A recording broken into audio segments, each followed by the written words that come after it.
नमस्कार दोस्तों, मेरा नाम है विवेक और आज मैं आपके लिए जो गवर्नमेंट जॉब लाया हूं ना, ये निकाली है नगर निगम ने। जी हाँ, यहाँ पे नगर निगम की तरफ से बिल्कुल परमानेंट गवर्नमेंट जॉब निकाल दी गई है, जिसमें 10वीं से लेके ग्रेजुएट तक को मौका मिल रहा है। ठीक है, तो इसी गवर्नमेंट जॉब की A to Z सारी जानकारी मैं आपको दूंगा और सिर्फ जानकारी नहीं, मैं आपको अप्लाई करना भी सिखाऊंगा। इसलिए वीडियो को पूरा जरूर देखना। और जितने बच्चे पहली बार हमें देख रहे हैं, मैं आपको बता दूं, मैं डेली आपको 2 वैकेंसी बताता हूं। पहली वैकेंसी मैं आपको सुबह 10 बजे बताता हूं, डेली रोजगार विद विवेक पर। वो भी हमारा ही चैनल है। अगर आपने सब्सक्राइब नहीं करा हुआ तो वीडियो डिस्क्रिप्शन में जाओ, चैनल का लिंक आपको मिल जाएगा, वहां से सब्सक्राइब कर सकते हो।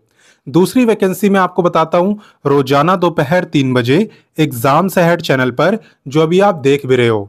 तो सिर्फ देखना नहीं है, सब्सक्राइब करो और बेल आइकन दबाओ, ताकि जैसी मैं वीडियो डालूं तुरंत आपके पास नोटिफिकेशन आया करे और कोई भी गवर्नमेंट जॉब आपसे मिस ना हो। क्लियर? तो चलिए अब बात करते हैं नगर निगम की इस भर्ती की। तो जैसा कि मैं आपको काफी बार बता चुका हूं, ये वैकेंसी आई है नगर निगम की तरफ से, यानी कि म्युनिसिपल कॉरपोरेशन की तरफ से। यहाँ पे ना दोस्तों, अप्लाई करने की डेट काफी नजदीक है। आप देख सकते हो कि इसके जो आवेदन है वो तो स्टार्ट हो चुके हैं और अप्लाई करने की जो लास्ट डेट है वो है 9 सितंबर।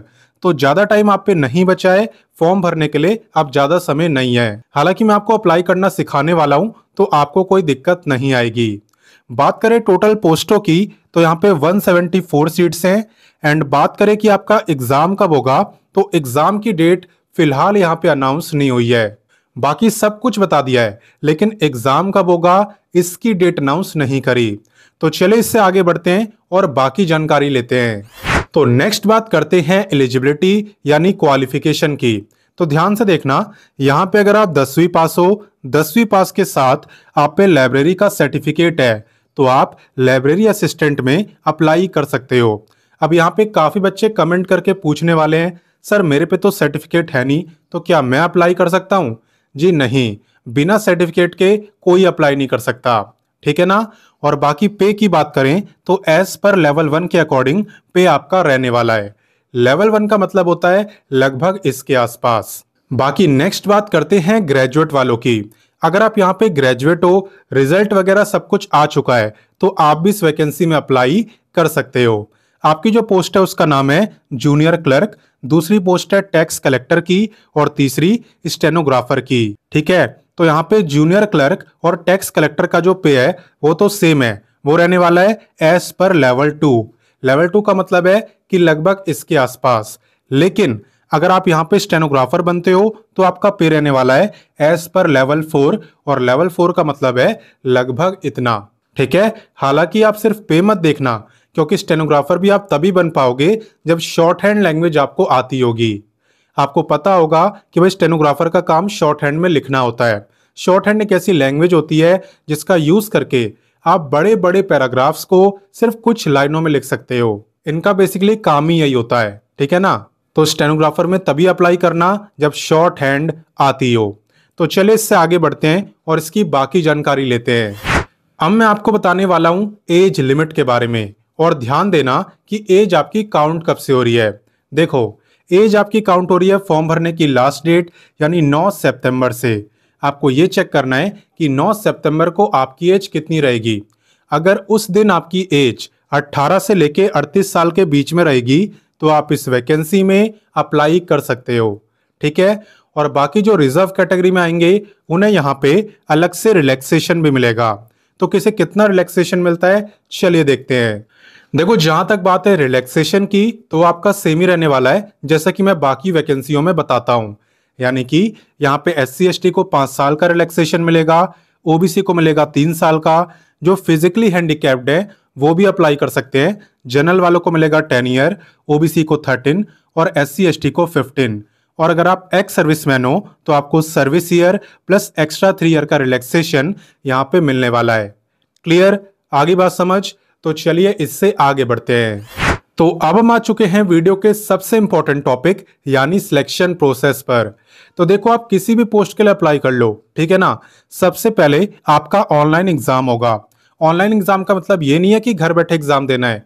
इसका मतलब यह है कि जब एग्जाम देने एग्जाम सेंटर पे जाओगे तो वहां पे कंप्यूटर पे आपका एग्जाम होगा, ठीक है ना।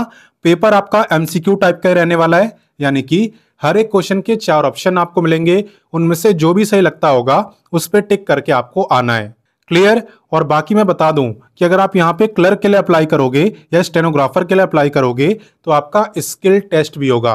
क्लर्क का शॉर्ट हैंड नहीं होगा, क्लर्क को देना होगा टाइपिंग टेस्ट, ठीक है। और यहाँ पे स्टेनोग्राफर को टाइपिंग टेस्ट भी देना है और साथ ही साथ शॉर्ट हैंड का टेस्ट भी। शॉर्ट हैंड क्या होता है ये मैं आपको बता ही चुका हूं। अब बाकी बात करें कि सिलेबस कहां पे मिलेगा, तो देखो यहाँ पे सभी पोस्टों का सिलेबस अलग अलग है, इसलिए मैं आपको रिकमेंड करूंगा कि आप खुद से पढ़ो नोटिफिकेशन, ठीक है। वीडियो डिस्क्रिप्शन में जाना, वहां पे व्हाट्सएप का लिंक आपको मिलेगा एंड व्हाट्सएप पर मैंने आपको नोटिफिकेशन भी दे दिया है, अप्लाई लिंक भी और ऑफिशियल वेबसाइट भी, सारी चीजें वहां पे मैंने आपको दे दी है, ठीक है ना। तो इसका सिलेबस जो है वो आपको ऑफिशियल नोटिफिकेशन में ही मिल जाएगा। और बाकी अप्लाई करना सिखाने से पहले मैं आपको एप्लीकेशन फीस बता देता हूं। देखो जहां तक बात है एप्लीकेशन फीस की, तो अगर आप आते हो अनरिजर्व्ड कैटेगरी में यानी कि जनरल में, तो आपकी फीस रहने वाली है इतनी, ठीक है। बाकी बैकवर्ड, ईडब्ल्यूएस और जो ऑर्फन्स हैं यानी जिनके माँ बाप नहीं है, उनकी फीस यहाँ पे इतनी रहने वाली है। हालांकि मेरे अकॉर्डिंग इनकी तो फ्री कर देनी चाहिए थी, पता नहीं इतनी ज्यादा क्यों लेते हैं, एटलीस्ट यहाँ पे इन्हें तो छोड़ देना चाहिए था। बाकी खैर इसमें मैं कुछ नहीं कर सकता, चलिए मैं आपको अप्लाई करना सिखाता हूँ। तो देखो ये तो मैंने आपको बताया था अभी अभी कि आप वीडियो डिस्क्रिप्शन में जाना, वहां पे व्हाट्सएप का लिंक आपको दिया है एंड व्हाट्सएप पर ही मैं नोटिफिकेशन, अप्लाई, ऑफिशियल वेबसाइट, ये तीनों चीजें आपको दे चुका हूं, ठीक है ना। तो अप्लाई करने के लिए सबसे पहला काम रहने वाला है अप्लाई लिंक पे क्लिक करना। तो अप्लाई लिंक पे क्लिक करते ही आपके सामने भी यही पेज ओपन होगा, यहां से आप एडवर्टीजमेंट पढ़ सकते हो यानी कि नोटिफिकेशन। और अप्लाई करने के लिए सबसे पहले आपको रजिस्ट्रेशन करना है, तो आपको इस पे क्लिक करना है। जब तक ये ओपन हो रहा है तब तक आप वीडियो को लाइक कर सकते हो। तो यहाँ पे आप देख सकते हो मेरे सामने एप्लीकेशन फॉर्म ओपन हो गया है, तो इन्हीं सब डिटेल्स को आपको फिल करना है। यहाँ पे आपको मराठी लैंग्वेज में भी दिखेगा और साथ में इंग्लिश लैंग्वेज में भी। मराठी में इसलिए दिख रहा है क्योंकि ये वैकेंसी आपकी नागपुर की है, नागपुर म्युनिसिपल कॉर्पोरेशन की ये वैकेंसी है, इसलिए यहाँ पे मराठी में दिया हुआ है। और इंग्लिश आप जानते हो ऑफिशियल लैंग्वेज है, इसलिए इंग्लिश में भी यहाँ पे दिया हुआ है। तो इसी तरीके से आपको यहाँ पे फॉर्म को भरना है, सारी डिटेल्स आपको सही से फिल करनी है, कोई भी मिस्टेक आपको नहीं करनी। जब आप अपना रजिस्ट्रेशन कर लो उसके बाद आपको लॉगिन पे क्लिक करना है। लॉगिन करके यहाँ पे आप अपने फॉर्म को देख सकते हो, जो भी डिटेल्स आपने फिल करी है उसे सबमिट कर सकते हो। और बाकी मैंने बताया ही ये आपकी नागपुर म्युनिसिपल कॉर्पोरेशन की वैकेंसी है, ठीक है। तो अगर आपको मराठी आती हो ना तभी आप इसमें अप्लाई करना, क्योंकि ये महाराष्ट्र की वैकेंसी है, इसलिए यहाँ पे मराठी आना जरूरी है। और बाकी दिक्कत की कोई बात नहीं है, आप कमेंट करके मुझे बताना कि आप किस राज्य से वीडियो को देख रहे हो। अगर आपके नगर निगम में भी वैकेंसी आएगी तो मैं वीडियो बना दूंगा। तो यहाँ पे टाइम काफी कम बचा है, इसलिए फटाफट से आप इस वीडियो को अपने दोस्तों, भाई बहनों सबके साथ शेयर करो, ठीक है। बाकी मैं आपसे मिलता हूँ नेक्स्ट वीडियो में एक नई गवर्नमेंट जॉब के साथ।